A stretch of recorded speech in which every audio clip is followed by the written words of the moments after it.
Bonjour, bonjour à tous. Un grand merci d'être avec nous ce soir. Nous avons eu 600 inscriptions, un beau succès pour ce webinaire qui s'annonce, dont je vous rappelle le titre, Biodiversité, diversité, relever le défi des changements climatiques. Aujourd'hui, c'est le 8 décembre, Journée mondiale du climat, et l'occasion de revenir sur les conséquences dramatiques du réchauffement climatique et ses conséquences sur la forêt. Et avec nos spécialistes en plateau avec moi ce soir, nous allons voir comment la biodiversité, mais aussi la diversité, sont une réponse pour améliorer la résilience des forêts. Nous aurons 4 intervenants, 2 de la Fédération des parcs naturels régionaux. À mes côtés, Julien Chénel, référent forêt, et en ligne, Éric Bruat, son directeur. 2 de l'ONF, Dominique de Villebonne, directrice adjointe forêt et risques naturels, et Damien Bertrand, responsable biodiversité et environnement. Nous allons passer 1 heure ensemble. Les orateurs auront 30 minutes, donc je leur demande de bien respecter ce temps-là, afin que nous puissions passer à un temps de questions-réponses de 30 minutes également, ce qui nous conduit à conclure autour de 18 heures. Vous pouvez poser vos questions dans le chat. Je vous souhaite un bon webinaire à tous et je cède la parole au premier orateur, Éric Bruat.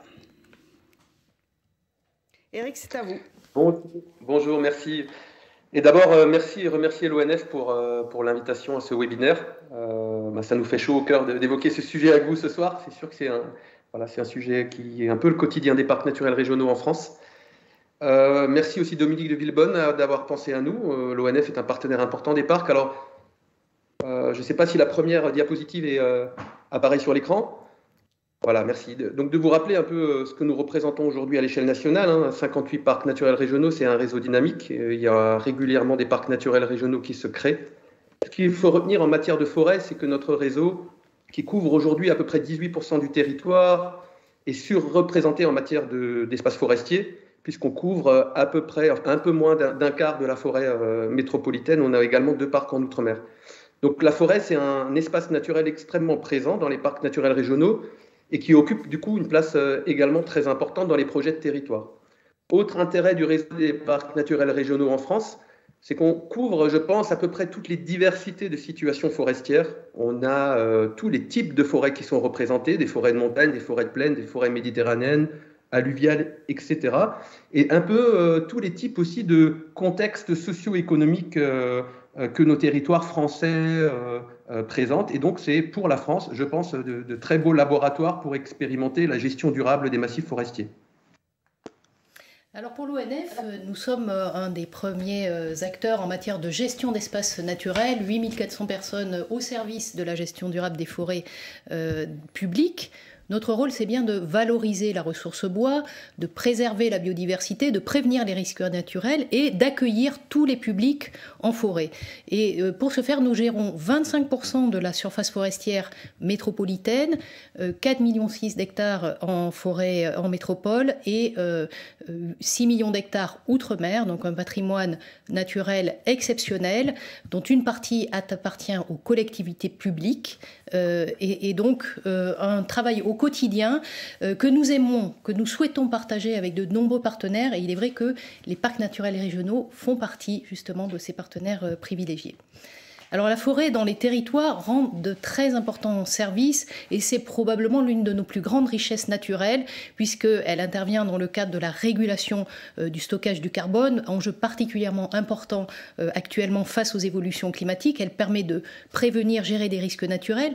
Elle produit du bois que nous retrouvons dans notre quotidien et elle permet également de préserver la biodiversité. Ce sont des réservoirs de biodiversité exceptionnels. En particulier, la préservation de l'eau est un enjeu majeur et elle remplit également des rôles sur le plan socio-culturel qui sont essentiels. Oui, et donc en complément pour les parcs naturels régionaux, vous le savez peut-être ou pas, sinon je vous l'annonce, c'est vrai qu'on a intégré la grande famille du réseau des aires protégées en fin 2020. Alors, pour ceux qui ne le savent pas, les parcs naturels régionaux n'ont pas comme vocation de mettre leur territoire sous cloche. Vous imaginez bien, avec la surface qu'on représente, de toute façon, que la chose serait totalement illusoire. En fait, cette gestion multifonctionnelle promue par l'ONF et l'administration française, c'est un peu le cœur de métier des parcs. C'est également, dans le cadre de notre démarche de protection de la biodiversité, le sujet qui nous tient le plus à cœur. C'est-à-dire ne pas passer que par des dispositifs de protection stricte et des forêts mises sous cloche, mais plutôt de tester, d'expérimenter les méthodes de sylviculture et aussi de production, les filières économiques qui permettent de valoriser ces bois. Donc de tester les dispositifs, les systèmes qui permettent à la fois d'allier production et développement économique et préservation de la biodiversité. Donc au sein des aires protégées, le rôle que les parcs naturels régionaux peuvent occuper sur ce sujet est intéressant parce qu'il permet de combiner à la fois les expériences, enfin les leçons qu'on peut tirer des espaces protégés strictement pour inspirer le modèle sylvicole sur la forêt gérée. Et avec, bien sûr, on en parlera au fil de la soirée, cette recherche d'avoir une forêt résiliente et dont le caractère naturel est un gage de préservation. Où en est la forêt en France? Eh bien, c'est une forêt qui est en pleine expansion de façon tout à fait naturelle. Elle a doublé quasiment depuis moins de 2 siècles. Elle occupe 31% de notre territoire. C'est la 4e forêt européenne. Donc, c'est pour dire l'importance de la forêt française au sein de l'Europe.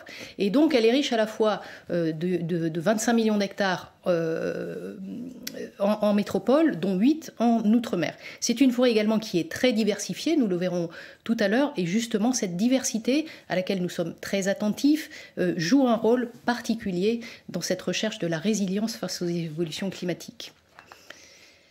Mais cette forêt, elle est également sous forte contrainte et nous le constatons actuellement dans les territoires, à la fois à travers des problématiques de dépérissement sur différentes essences comme le chêne, le sapin, le hêtre, ou de mortalité brutale liée à la présence d'insectes de faiblesse, ou encore comme nous l'avons vécu cet été avec l'apparition de risques et même d'incendies de grande ampleur qui mettent la forêt vraiment à mal. Et donc ces fortes contraintes sont, c'est clair, maintenant, liées aux évolutions climatiques. Et ces fortes contraintes constituent des évolutions qui vont très vite, qui nous demandent d'être réactifs, d'être innovants et de réfléchir aussi de façon concertée à la façon de répondre, d'adapter la forêt à ces contraintes. Voilà, comme ça l'a été dit en complément, en fait, l'expansion globale de la couverture forestière ne doit pas cacher d'autres problèmes. Ils ont été cités notamment liés à la pression du changement climatique avec des invasions qui commencent vraiment à inquiéter certains massifs. Et en fait, elle ne doit pas cacher du coup que l'enjeu en matière de biodiversité va quand même passer par les actes sylvicoles qu'on va mettre en place et la qualité de la sylviculture qu'on va pratiquer. Et parmi les pressions qui portent sur la biodiversité qui ont été citées, on pourrait en rajouter d'autres parce qu'une forêt à vocation économique, c'est une filière derrière.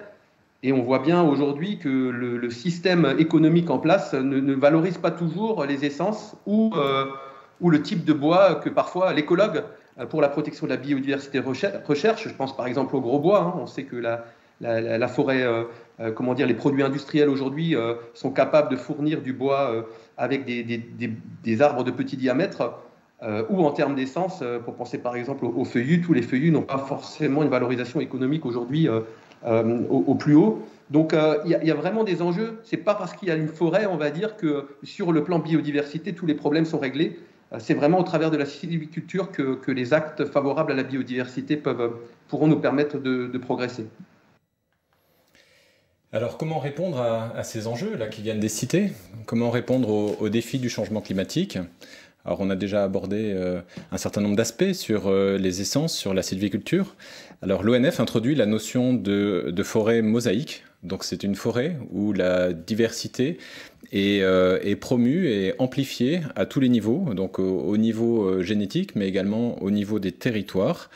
Et donc voilà, vous avez une illustration avec un certain nombre on va dire de compartiments, sachant que ce n'est pas des compartiments, mais que justement l'idée c'est d'en faire une trame plutôt. Je ne vais pas tous vous les détailler tout de suite, mais c'est dans la suite de cette présentation qu'on pourra faire des focus sur chacun d'eux.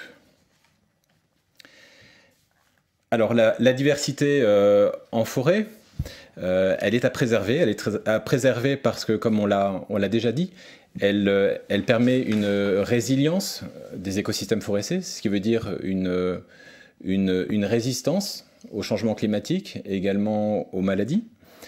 Et elle est donc d'intérêt général. Et ça, donc le forestier le sait bien et il le prend en compte dans sa gestion au quotidien, dans sa gestion de toute forêt.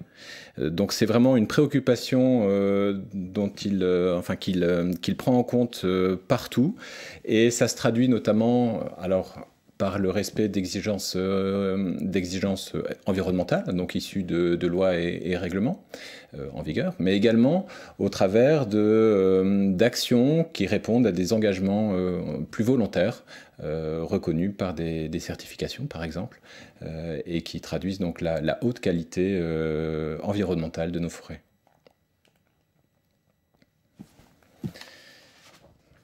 Alors, voilà, on a là un territoire, pardon, j'ai l'impression que... Non, voilà, c'est ça. On a là un exemple, une illustration de mesures ambitieuses en partenariat avec les parcs, là en l'occurrence le parc naturel régional des Vosges du Nord. Donc comme type de mesures, il y a par exemple une évaluation du changement climatique, de la réponse des forêts à ce changement climatique. Il y a également par exemple des mesures de gestion différenciées par la fauche des accotements qui permettent de prendre en compte la sensibilité de la faune, de la flore en fonction des périodes. Et il y a aussi des mesures un peu plus spécifiques, enfin celle-là l'était déjà, mais sur le bois mort, sur les arbres qui peuvent être des habitats, et donc dont on développe la préservation, on renforce. Et cet exemple, ce premier exemple justement avec le parc des Vosges du Nord, c'est une belle démonstration de ce que peut donner un partenariat poussé entre l'ONF et les parcs naturels, puisque c'est ce projet-là, ce programme ambitieux, il s'inscrit dans un partenariat de long terme. Ça fait 25 ans que les Vosges du Nord travaillent avec l'ONF et avec le renouvellement de conventions tous les 5 ans, justement pour progresser sur la prise en compte de la biodiversité dans la gestion des forêts du parc naturel. Et donc ce programme, il est issu de tout ce dialogue, cette concertation entre l'ONF et le parc, justement pour travailler sur ce cœur de nature que représente la forêt de Bitche pour le parc des Vosges du Nord. Et donc l'ensemble de ces mesures qui sont assez exemplaires sur ce territoire, qui vont au-delà des prérogatives qui sont habituellement mises en place par l'Office dans les forêts. C'est un bon exemple aussi de ce que pourrait devenir dans d'autres parcs des partenariats Office Parc Naturel. Exactement. Et donc la biodiversité, plus on la connaît, mieux on la gère. Et en cela, l'Office national des forêts, par exemple, a des réseaux de forestiers naturalistes, 6 réseaux.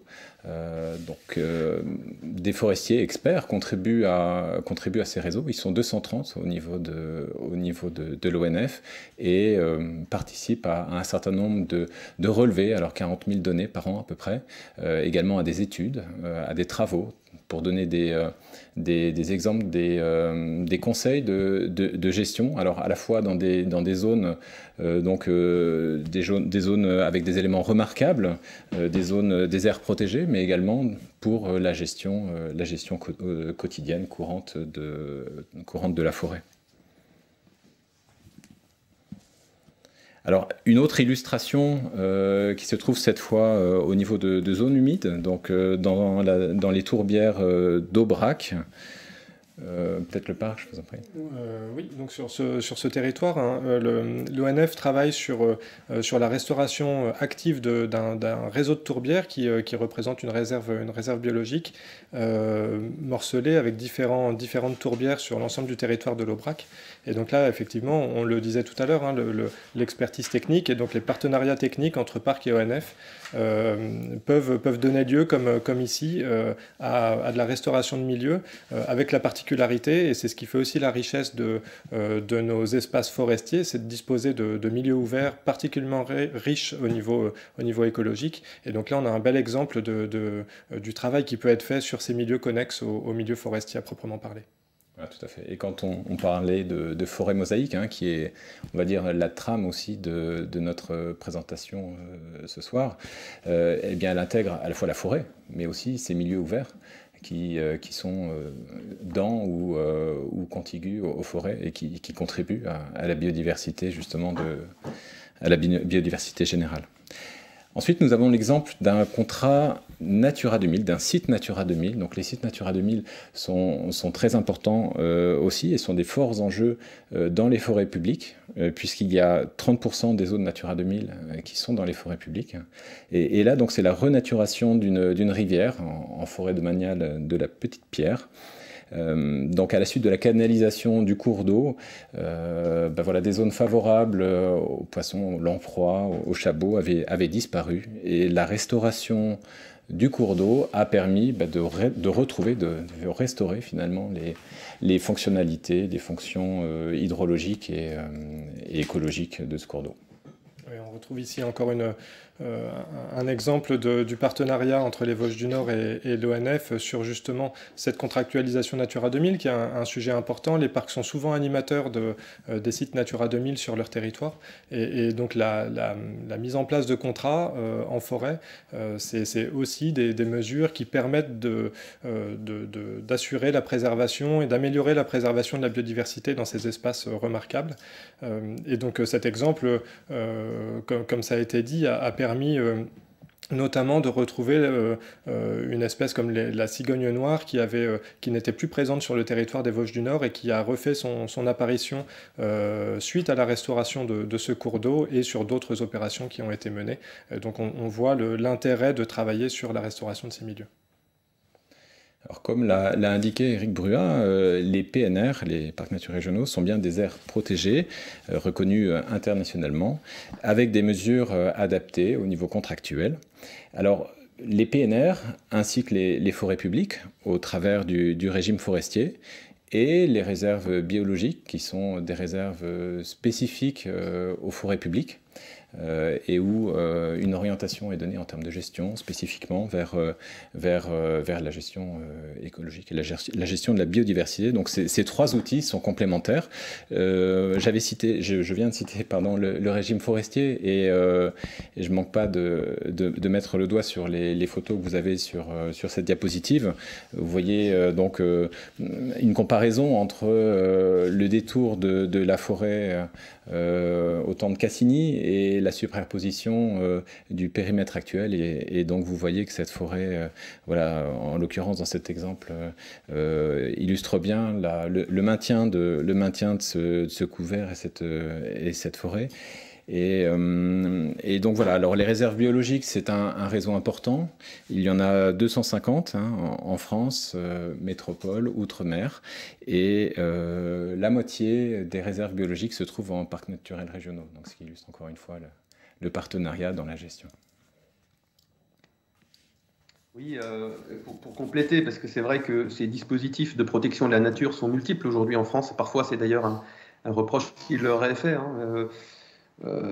En tout cas, quand il y a un parc naturel régional et un projet de territoire qui englobe ces différents outils, nous, on perçoit au quotidien l'intérêt de la complémentarité de ces outils.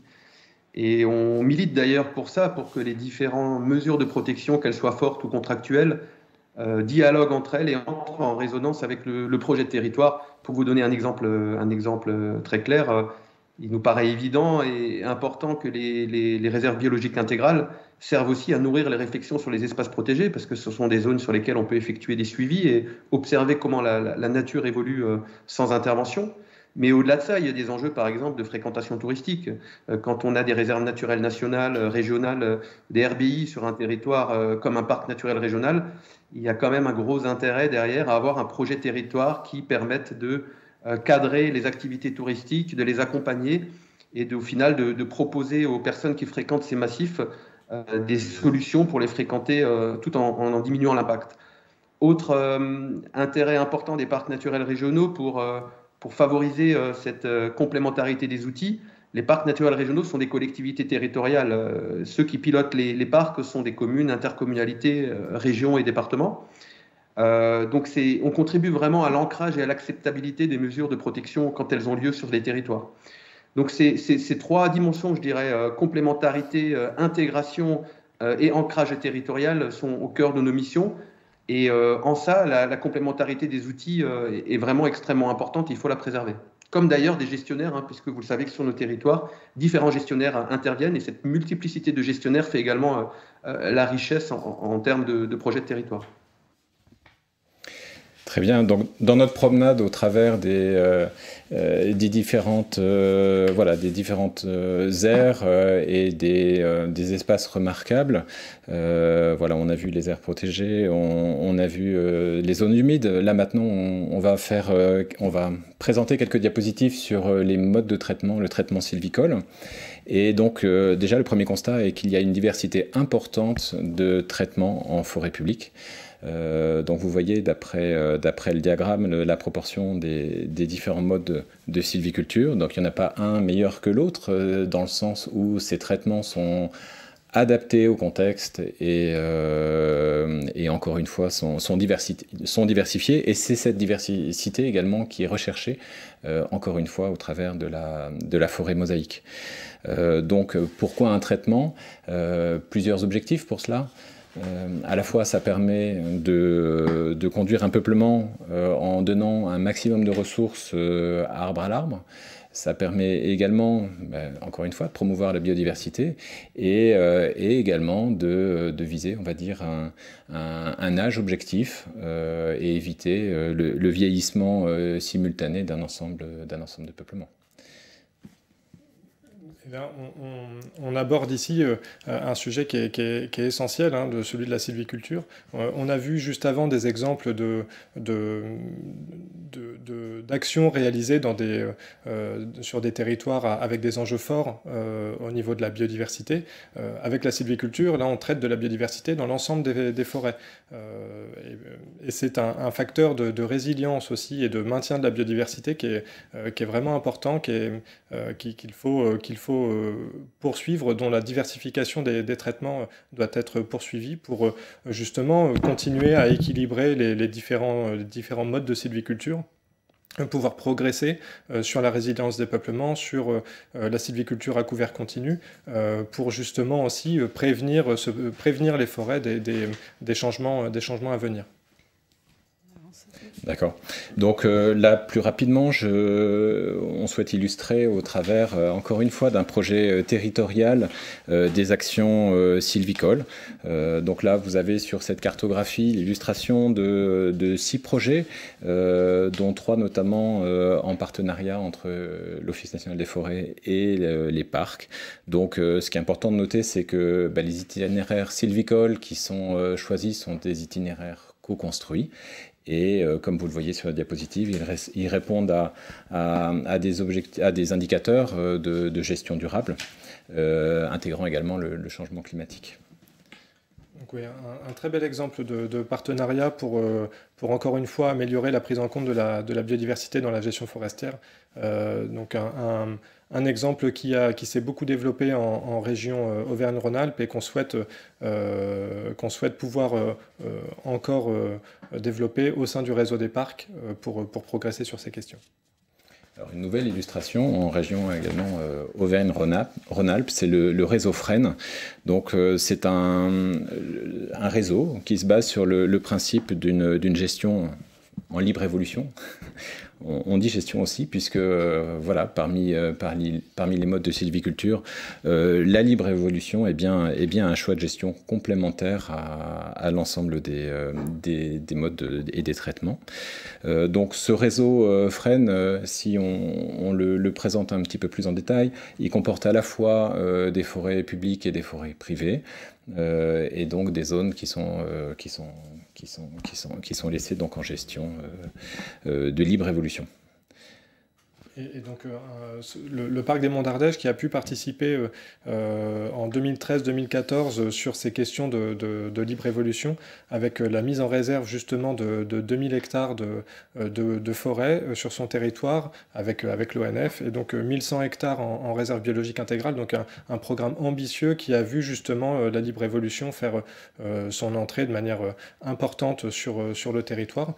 Et comme le disait Eric Boa tout à l'heure, c'est vrai que la libre évolution évolution, c'est intéressant à la fois au niveau de la biodiversité, puisqu'elle peut s'exprimer vraiment sans intervention, sans être perturbée par des interventions liées à la gestion forestière. Ou à la fréquentation, mais c'est aussi intéressant de voir comment les peuplements en libre évolution vont réagir face au changement climatique, et ça peut nous apporter aussi des références vis-à-vis de peuplements en place et ces évolutions. Il nous reste 5 minutes. D'accord. Bon, donc un rapide focus sur la diversité d'essences en forêt forestière. Pour résumer en 3 chiffres, je dirais que d'une part, elle est indigène. Vous voyez qu'à 94%, les espèces dans nos forêts françaises sont bien des espèces locales. Ensuite, que plus de la moitié des forêts ont au moins 2 espèces objectives principales. Ce chiffre monte même à 5 quand on regarde l'ensemble des essences d'arbres. Et puis, je vous avais dit 3 chiffres, donc je m'arrête là. Et donc, oui, là, très rapidement, hein, pour poursuivre et favoriser la diversité, on le voit, hein, encore beaucoup de peuplements avec une seule essence objectif ou 2 essences objectifs, mais la résilience des forêts passera aussi par la diversification de ces essences qu'on mène en termes de sylviculture. Les essences d'accompagnement sont importantes pour les écosystèmes, mais il faudra aussi progresser sur les essences objectifs et leur diversité. Alors cette diversité, elle repose en grande partie sur le fait que le renouvellement, en particulier dans les forêts publiques, est essentiellement fondé sur la régénération naturelle, c'est-à-dire le fait qu'on utilise les graines issues des arbres présents sur place pour renouveler la forêt avec toute la diversité qu'elle recueille. Et ce mode de renouvellement, même si les forêts sont sous forte contrainte climatique, va rester le mode de renouvellement majeur en forêt publique. Cependant, lorsque nous sommes soumis à de fortes contraintes, il y a différents phénomènes qui se passent et nous avons choisi d'illustrer la façon dont cette diversité pouvait être préservée, voire améliorée, à travers quelques exemples. Le premier d'entre eux, c'est un exemple concernant le pin de Salzmann, donc une espèce rare, endémique des Cévennes, qui est apparue il y a un peu plus de 2,5 millions d'années, mais qui se trouve fortement ébranlée par les changements climatiques, qui se renouvelle très difficilement et pourtant qui est capable de bien mettre en valeur ces sols ingrats dans ce secteur français. Et donc nous avons un programme commun avec les collectivités, avec les parcs, avec le parc également, pour réintroduire cette espèce indigène qui présente une dimension de diversité particulièrement intéressante. Et à travers cet exemple d'une essence rare, on peut justement aller un peu plus loin sur la nécessité de préserver les essences indigènes. On nous prédit pour certaines de ces essences des difficultés à venir vis-à-vis du changement climatique et des nouvelles conditions. Et donc il est important aussi de pouvoir préserver ces essences qui localement, dans des conditions particulières, pourront se maintenir. Et c'est aussi sur ces essences qu'on pourra s'appuyer pour poursuivre le travail de transformation aussi qu'on réalise avec nos entreprises, avec les entreprises des territoires. Donc cette préservation de l'indigénat, il est aussi important pour des essences plus communes. Alors, d'autres actions sont en cours, en particulier liées au plan de relance, qui est le dispositif gouvernemental qui a été mis en place en fin d'année dernière pour accompagner justement les propriétaires privés et publics dans l'adaptation des forêts au changement climatique, en particulier pour aider à la reconstitution de certains peuplements qui ont dépéri, qui ont disparu. Et cette action du plan de relance, elle pose des questions évidemment en matière de choix d'essence. Que va-t-on mettre pour faire face à ces évolutions climatiques dans les secteurs qui ont été perturbés, qui ont été dépéris, où la forêt a disparu.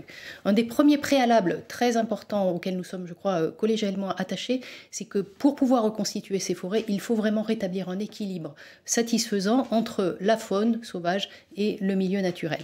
Et le deuxième volet qui est particulièrement important, c'est que nous avons à choisir des essences qui vont emmener la forêt sur un avenir assez long, sur des cycles longs.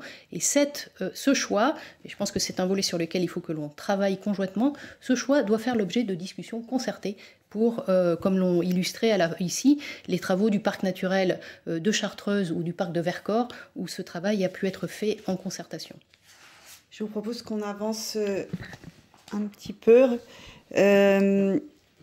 Sur ce point, quand même, sur la question de la concertation autour du plan de relance, c'est quand même un sujet qui a permis de mettre en évidence justement la nécessité de poser tout de suite ce dialogue, ce travail en commun. Ces politiques publiques demandent de réagir vite, de pouvoir mettre en œuvre des actions rapidement, parfois dans l'urgence, et c'est ce qui va se passer aussi, c'est ce qui devrait se produire avec des épisodes de plus en plus fréquents de dépérissement, de problèmes sanitaires avec les nouvelles conditions. Liées au changement climatique. Et donc, il est important de pouvoir mettre dès à présent cette concertation en place pour pouvoir agir conjointement de manière posée quand ces situations d'urgence interviendront dans l'avenir. Alors, on a parlé de territoire d'expérimentation ici au sein des parcs, et pour faire face à ces évolutions climatiques qui sont rapides, brutales, intenses, nous avons besoin d'innover, nous avons besoin de faire évoluer un certain nombre de nos fondamentaux et d'expérimenter, donc de préparer l'avenir des générations suivantes. C'est ce que nous faisons à travers un dispositif expérimental qui est bien un dispositif de test en gestion qui s'appelle les îlots d'avenir et qui vont permettre de tester deux choses, soit le fait d'introduire une essence qui vient par exemple d'un secteur méridional dans un secteur plus au nord, venir du sud de la France et voir comment on va se comporter en forêt de Verdun par exemple, soit d'introduire des essences qui ne sont pas forcément présentes actuellement sur le territoire métropolitain, qui viennent peut-être du pourtour méditerranéen et que l'on va observer pendant peut-être 30, 40, 50 ans pour donner à nos successeurs des éléments d'analyse sur leur capacité à permettre de valoriser le territoire sinistré. Mais ce sont bien des tests sur de petites surfaces. Oui, alors l'expérimentation, effectivement, elle est au cœur des parcs naturels régionaux. Donc ça nous tient à cœur. Et comme cela a été écho là, je ne sais pas si c'est chez vous le cas aussi. Non, ça va. Donc c'est au cœur de nos missions. Maintenant, c'est vrai qu'on voit bien sur ce sujet-là que l'objectif de naturalité qu'on poursuit en forêt peut aussi être ponctuellement remis en question par le changement climatique et par les choix de gestion qu'on aura à faire, et notamment du type d'essence qu'on aura à utiliser. Donc bien sûr, les parcs naturels régionaux seront attentifs et surtout seront des partenaires de l'ONF pour mettre en place les mesures de suivi de ces différents îlots, même si on insiste bien, nous, sur le fait que, comme ça l'a été déjà dit pendant la réunion, les différents types de sylviculture doivent être promus dans le cadre du changement climatique. Le choix des essences alloctones ou des essences qui ne sont pas directement inféodées à ces territoires est un choix parmi d'autres, mais c'est sans doute pour nous pas le choix prioritaire. On pense que la résilience liée à une forêt naturelle et gérée dans le cadre de la diversité qu'on a exprimée précédemment peut être sans doute la piste à explorer de manière privilégiée. Alors nous avons beaucoup parlé de dialogue. Dialoguer, c'est certes dialoguer entre partenaires, entre parties prenantes, mais on voit bien que la gestion forestière interroge toute la société qui souhaite à la fois connaître ce qui se fait, le comprendre, peut-être même donner son avis, être entendu en matière de choix de gestion, et c'est tout à fait légitime. L'ONF porte depuis plus de 15 ans un dispositif un peu exploratoire aussi, qui s'appelle Forêt d'exception, qui permet de mettre en valeur justement au sein de territoires particulièrement engagés un patrimoine forestier exceptionnel. Et c'est aussi un dispositif qui permet justement d'aller vers une gouvernance partagée au sein de ces forêts, justement qui va beaucoup servir le dialogue territorial, sachant que d'autres dispositifs existent, des comités de massif, des instances de dialogue, toutes sortes d'innovations d'ailleurs sont à l'heure actuelle créées, et nous sommes très attentifs justement à bien partager sur cette façon de faire, à faire évoluer nos pratiques pour en intégrer le dialogue dans nos choix de gestion. Oui, alors Forêt d'exception, nous en sommes partenaires et nous sommes bien heureux de cette initiative. Je vais faire très rapidement, mais juste pour dire que ces questions sociales-là sont vraiment, pour nous, on les sent émerger fortement. Il y a des demandes qui sont parfois contradictoires sur un même écosystème. Et donc, là-dessus, ce qui est pratiqué de manière, on va dire, modèle sur les forêts d'exception, il faut le pratiquer partout. Et les parcs naturels régionaux, là, comptent bien se positionner aux côtés de l'ONF pour mettre en place ces lieux de discussion, de débat pour faire société autour de notre forêt. Une petite illustration aussi des problématiques justement qui intéressent particulièrement la société, les riverains des forêts, c'est la façon dont les paysages évoluent et lorsqu'on est face à une crise, un dépérissement, on le sait, ce paysage va évoluer brutalement, fortement, puisqu'on va récolter des arbres qui sont morts. Mais au-delà de ça, nous mettons en place de façon partenariale, là aussi, dans différentes régions, ici c'est l'exemple du parc naturel régional des Vosges du Nord qui a été pris, des dispositifs photographique, un observatoire photographique des paysages qui va permettre de documenter cette évolution et qui permet aussi de se rendre compte qu'en un laps de temps assez court, notre paysage forestier en fait n'est pas figé, il évolue très fortement en à peine 20 ans. C'est sujet de société, hein, l'évolution du paysage forestier qui est parfois brutale, soit liée à la sylviculture pratiquée, soit justement du fait de problèmes sanitaires qu'on va rencontrer peut-être plus fréquemment. Et donc ce dispositif, hein, de l'Observatoire photographique des paysages sert à documenter ces évolutions du paysage, mais sert aussi à documenter des peuplements qui finalement vont pouvoir se maintenir même dans des conditions changeantes.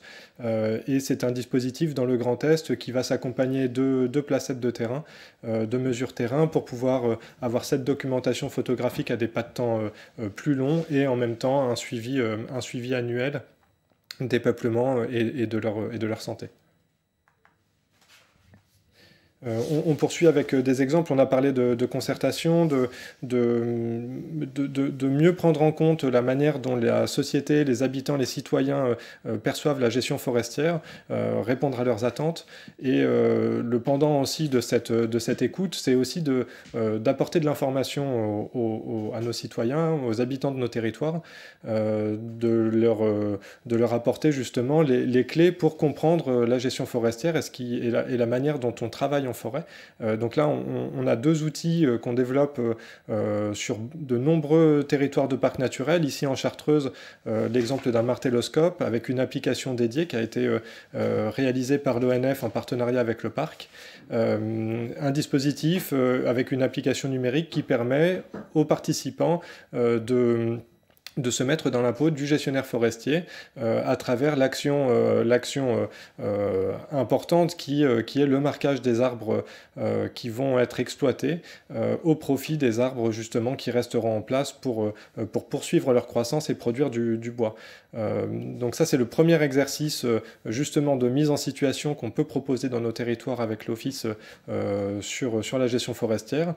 Et puis un petit peu plus loin dans les travaux forestiers, les actions Vie ma vie de bûcheron qui permettent encore une fois de mettre en situation les habitants de nos territoires en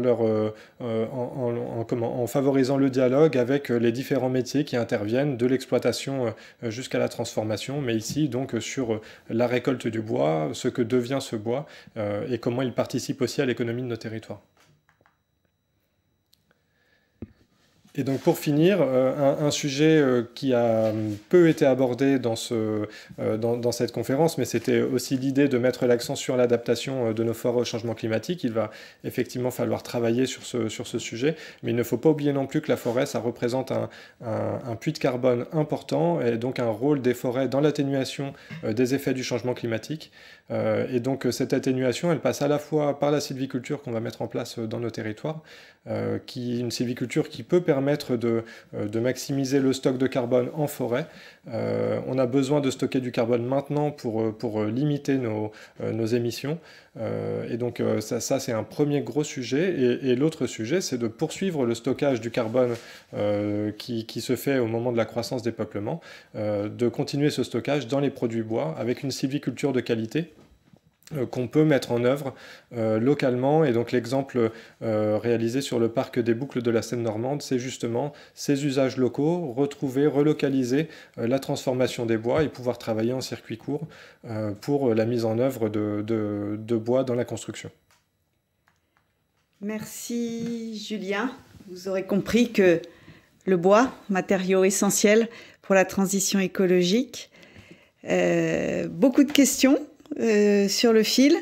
Je vais en regrouper certaines. Donc, réponse courte, s'il vous plaît. Là, il y en a deux peut-être qui peuvent être traitées. C'est Dimitri et Amandine.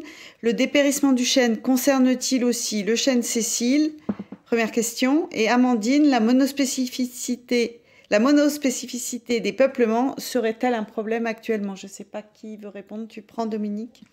Le dépérissement des chênes, alors on le constate dans certains secteurs où le sol est particulièrement contraignant, où les sécheresses surtout se sont exprimées de façon très sévère depuis 2018.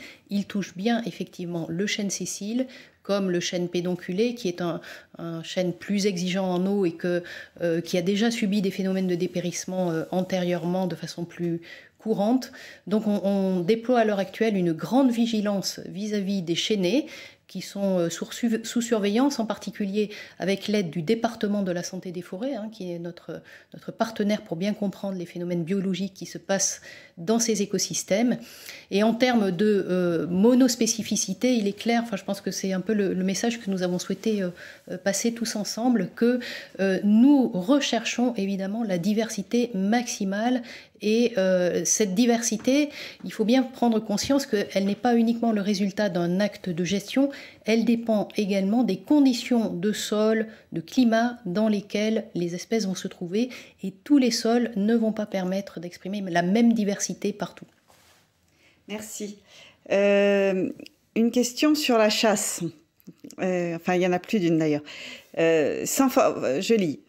Nicolas, sans forcément mettre les réserves régionales sous cloche, je crois que c'est ce qui a été dit précédemment par Éric Bruat, une évolution vers des réserves sans chasse est-elle envisageable? Dans le parc de Brenne, par exemple, les chasseurs pratiquent leur activité en toute proximité de zones protégées et de grues cendrées.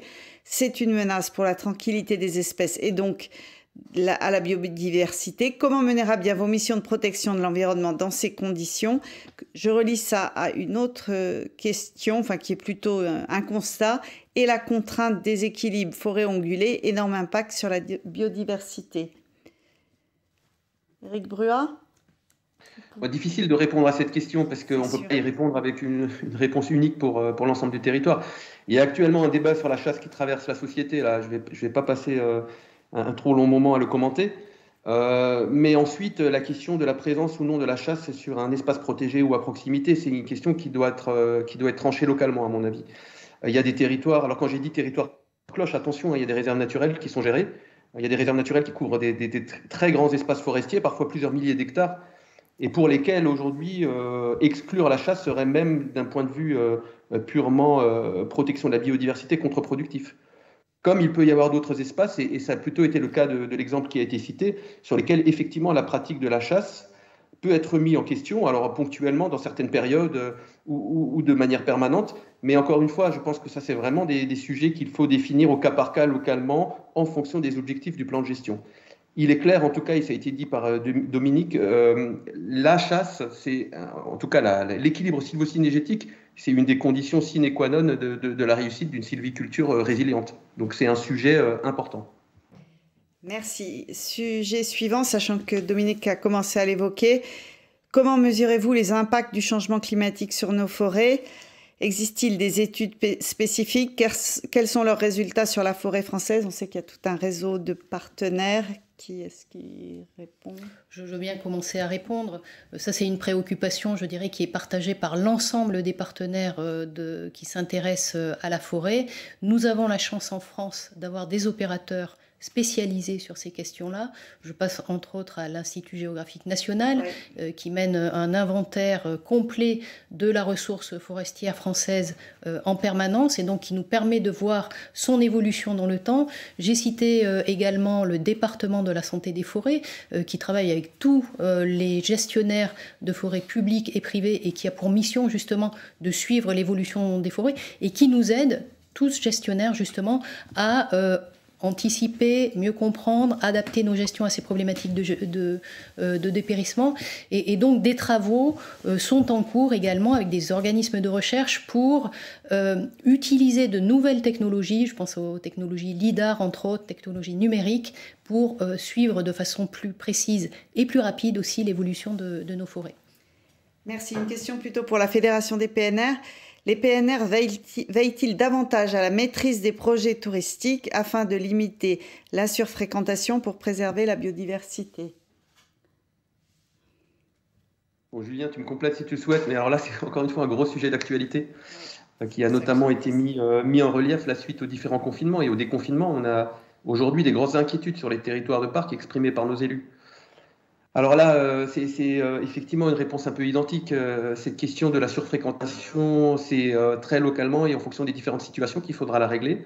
Les cas extrêmes aujourd'hui en France commencent à tester des solutions presque extrêmes avec du démarketing territorial. Vous l'avez peut-être suivi, notamment sur certains parcs nationaux, où ils ont décidé d'un commun accord avec des opérateurs locaux touristiques d'arrêter de promouvoir certains sites, notamment en montrant parfois de manière un peu dure aux gens ce qu'ils allaient voir par rapport à la promesse qu'on pouvait leur faire. Donc essayer d'éviter de promouvoir sans cesse les mêmes sites. Sur d'autres territoires, ça va être tout simplement du déséquipement ou voire, à l'inverse, d'équiper les sites pour que le public soit concentré et puisse fréquenter ces espaces tout en les respectant. Donc je crois vraiment que le besoin de nature, vous savez, il est légitime. On ne peut pas dire aux Français cette nature, elle leur appartient, c'est des forêts qui leur appartiennent. On ne peut pas dire aux Français de les exclure de ces espaces-là. Donc il faut vraiment accompagner cette demande sociale de plus de nature, l'encadrer. Accompagner aussi les pratiquants. À la fédération, on travaille beaucoup avec les différents pratiquants, notamment les pratiquants de nouveaux sports de type trail ou ski de randonnée, etc. On a aussi développé des partenariats pour travailler avec différentes têtes de réseau qui accompagnent ces pratiques. Une question sur les réserves biologiques, on en a parlé tout à l'heure. Les réserves biologiques ne sont pas forcément intégrales. La réponse est oui. Je connais la réponse. Elles peuvent donner certains accès aux usagers. Oui, je ne sais pas quelle est la question précisément, mais oui, les réserves biologiques, je la comprends comme c'est pas complètement sous cloche. Ben, pas du tout. Il y a deux sortes de réserves, des réserves biologiques intégrales, où là, effectivement, on est dans un processus de libre évolution et il est absolument pas recommandé de rentrer dans ce type d'espace parce qu'il présente à la fois des risques de sécurité et il a vocation à ne pas être perturbé par la présence humaine, donc on n'y va pas. Et puis des réserves biologiques dites dirigées dans lesquelles on pratique une gestion spécifiquement définie avec des partenaires la plupart du temps pour préserver ou une espèce remarquable ou un habitat remarquable et donc où on continue à intervenir et où on peut également accueillir du public.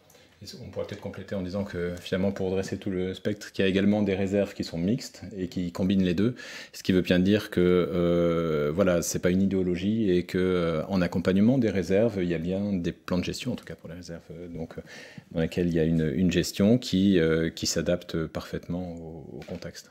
J'ai remis le slide là de la forêt mosaïque pour la question qui suit, puisque la question c'est une dame qui parle de son plan d'aménagement en forêt sectionnale et elle nous demande s'il y a une surface minimum pour qu'un îlot de sénescence ait un sens. Alors, en fait, la diversité qui se trouve au sein d'un îlot de sénescence, on va chercher effectivement à la mettre en place sur une petite surface, un minimum peut-être 1 à 2 hectares. Mais il faut savoir qu'en complément de ces îlots de sénescence, où on laisse les arbres évoluer naturellement et donc disparaître sans intervention humaine, on a 2 autres dispositifs complémentaires. Le premier, c'est que chaque fois qu'on parcourt une parcelle pour éventuellement choisir, marquer une éclaircie, donc choisir des bois qu'on va exploiter, on laisse des arbres qui ont un rôle pour la biodiversité et qui vont vivre leur vie naturellement, aller là aussi à la mort naturelle. Et puis en complément de ces îlots de sénescence, la deuxième échelle, ce sont les réserves biologiques intégrales que nous avons décrites à l'instant, qui sont des surfaces allant de quelques dizaines à quelques centaines ou milliers d'hectares peut-être pour la plus grande. Mais donc un îlot de sénescence, oui, ça a du sens quand même autour à minima de 2 hectares peut-être. Et peut-être au-delà même de la surface des îlots, ce qui est intéressant, c'est de pouvoir les mettre en réseau et de pouvoir travailler justement sur des réseaux d'arbres habitat et d'îlots de sénescence, parce que ces îlots abritent une biodiversité vraiment très spécifique, avec une mobilité des espèces très réduite, et donc c'est important aussi de pouvoir avoir un maillage de nos forêts dans lesquels ces espèces vont retrouver des îlots de sénescence régulièrement. Une question sur le pastoralisme qui est posée tant à l'ONF qu'à la Fédération sur la prise en compte du pastoralisme. Alors, notre internaute évoque particulièrement la forêt méditerranéenne. Alors, c'est effectivement une dimension de la forêt méditerranéenne qui est très importante. Après, donc de fait, oui, cette dimension pastoralisme, elle est prise en compte. Je ne sais pas précisément quelle est la question, le questionnement de l'internaute. En tout cas, c'est une dimension à laquelle on est très attentif en termes d'intégration à la gestion forestière. Vous voulez compléter côté Fédération des parcs ou il y a encore plein d'autres questions, hein, c'est pas... Moi, Joker, venant des Vosges du Nord, c'est pas le sujet sur lequel... Julien, je ne sais pas si tu as des exemples en tête. De la même manière, c'est pas forcément des situations que je connais localement dans le parc pour lequel je travaille. Donc non, je crois que c'est justement encore une fois, sur la concertation entre les différentes activités et les différents usages qu'on peut avoir de ces espaces. Donc le pastoralisme en fait partie, comme d'autres usages qu'on a évoqués précédemment. Je dirais que l'usage, il est peut-être aussi à envisager de manière relative. Donc, à la fois, il y a des périodes qui peuvent être des périodes plus sensibles que d'autres. Et également, il y a la pression de pastoralisme qui peut être plus ou moins forte. Et donc, ces outils s'adaptent, sachant que ça peut aussi aller jusqu'à pas de pastoralisme. Sachant que le pastoralisme peut aussi avoir cette vertu d'ouvrir les milieux. Donc, voilà, la réponse n'est pas si tranchée. D'accord. Je reviens sur une diapositive là qu'on a présentée sur les modes de sylviculture, où il y a un internaute qui dit que c'est 2/3 de la futaie régulière représente à peu près 2/3 d'un mode de sylviculture. Quel intérêt, quelle modalité donc je pense que c'est un internaute qui veut mieux comprendre la futaie régulière. Alors, la futaie régulière, alors d'abord, ce panorama que nous avons des modes de gestion en forêt française, c'est vraiment l'héritage de générations de forestiers qui se sont succédés, qui ont façonné les peuplements pour répondre à leurs besoins du moment. Et la futaie régulière, c'est un mode de gestion qui va permettre de gérer sur une unité de surface de quelques hectares des arbres qui ont à peu près le même âge et que l'on va accompagner pendant la durée de leur cycle de vie, qui peut être, selon les espèces, d'une 60aine d'années jusqu'à 200 ans pour le chêne, par exemple. Si je prends l'exemple du chêne, qui est vraiment une des essences emblématiques de la France, qui n'a pas vraiment d'équivalent d'ailleurs en termes de produits ailleurs dans le monde, le mode de gestion en futaie régulière permet de produire des bois de très grande qualité, avec des accroissements très fins, réguliers, et ces arbres de très grande qualité, ces produits de très grande qualité, sont utilisés entre autres pour constituer des barriques qui permettent le vieillissement de grandes eaux de vie ou de vins de très haute qualité. Donc on est dans du produit vraiment de luxe issu de cette sylviculture très particulière de la futaie régulière de chêne. Et peut-être un mot sur la démarche aussi. Sur la démarche, oui. Par rapport tout à l'heure, on a beaucoup parlé aussi de la régénération naturelle, parce qu'en futaie régulière, on va trouver deux modes de renouvellement des peuplements. Donc la régénération naturelle qui est privilégiée, je crois que c'était 80% des modes de renouvellement. Donc là, on laisse, au moment avec des coupes de régénération, on met en lumière les peuplements pour pouvoir permettre aux semis de s'installer et repartir sur une nouvelle génération qui aura également le même âge. Donc on poursuit ce traitement en futaie régulière. C'est aussi là où on peut avoir un peu de marge de manœuvre sur l'étalement de la régénération naturelle pour pouvoir aussi commencer à avoir des arbres d'âge légèrement différents. Et donc on rejoint un peu la sylviculture à couvert continu qu'on évoquait tout à l'heure. Et puis l'autre mode de renouvellement pour la futaie régulière, c'est le passage par le renouvellement artificiel, la plantation, avec la même essence ou un changement d'essence, donc une nouvelle essence, mais quand la régénération naturelle n'est pas présente, on doit malgré tout préserver nos espaces boisés et donc passer par de la plantation. Une question pour la Fédération des PNR. Quelle place aux opérations type migration assistée, comme on a parlé tout à l'heure du projet Giono, où quand les hêtres de la Sainte-Baume migrent à Verdun, alors que le dogme du local is the best, je cite, sera de moins en moins vrai. Bon, de toute façon, il y a pas mal de dogmes qui vont tomber ces prochains temps. C'est vrai que c'est un sujet qui mériterait presque un webinaire à lui tout seul, hein, les enjeux d'adaptation au changement climatique et les choix qu'on aura à faire. La migration assistée, et je pense que la personne qui pose la question est très avertie sur le sujet, visiblement, c'est une des solutions potentielles. C'est vrai que l'adaptation génétique à des conditions extrêmes qu'on peut observer dans certains endroits peut être une opportunité, très clairement, pour favoriser le maintien de certaines essences qui étaient présentes naturellement dans ces peuplements.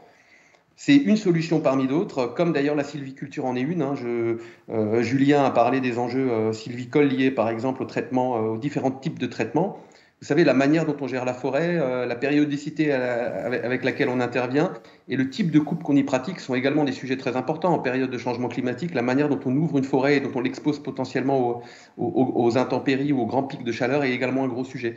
Donc nous, on préfère aborder cette question de manière globale, même si la question de la migration et surtout la question de l'utilisation d'essences allochtones va forcément être un sujet sur lequel on préconise de prendre du temps et surtout d'avoir un dialogue local. Vous savez, la forêt, c'est un écosystème qui se gère en temps long, et les crises parfois violentes et rapides, comme l'a dit Julien, nous engagent à prendre des décisions de court terme.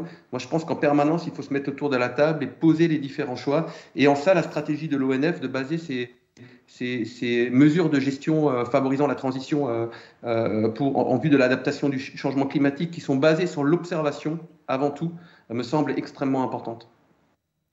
Sur l'observation, l'expérimentation, la recherche scientifique, je crois que ce sujet, il est loin d'être clos. Les débats sont vraiment soutenus et c'est légitime, c'est tout à fait normal que ça nous interroge tous. Et c'est vraiment des choses que nous travaillons avec l'ensemble, que l'ensemble des organismes de recherche à l'heure actuelle travaillent à la fois pour identifier ces essences qui pourraient présenter un intérêt pour l'avenir, mais aussi pour voir, on l'a évoqué très rapidement, et c'est un enjeu sur lequel nous travaillons, pour voir comment ces évolutions vont avoir un impact aussi sur les écosystèmes, sur leur constitution, sur leur résilience, sur leur diversité. Il est 58 et on va pouvoir traiter, je pense, la dernière question. C'est bien parce que c'est une question qui a un peu rien à voir avec ce dont on a parlé précédemment, mais qui fait partie du sujet. Le problème des débouchés bois en France est-il toujours un problème? Donc, sachant que derrière cette question, il y a les scieurs français qui exportent en Chine. Donc, est-ce qu'aujourd'hui, qu'est-ce qu'on peut répondre à cet internaute? Est-ce que Eric veut commencer? Qui commence, Eric ou Dominique?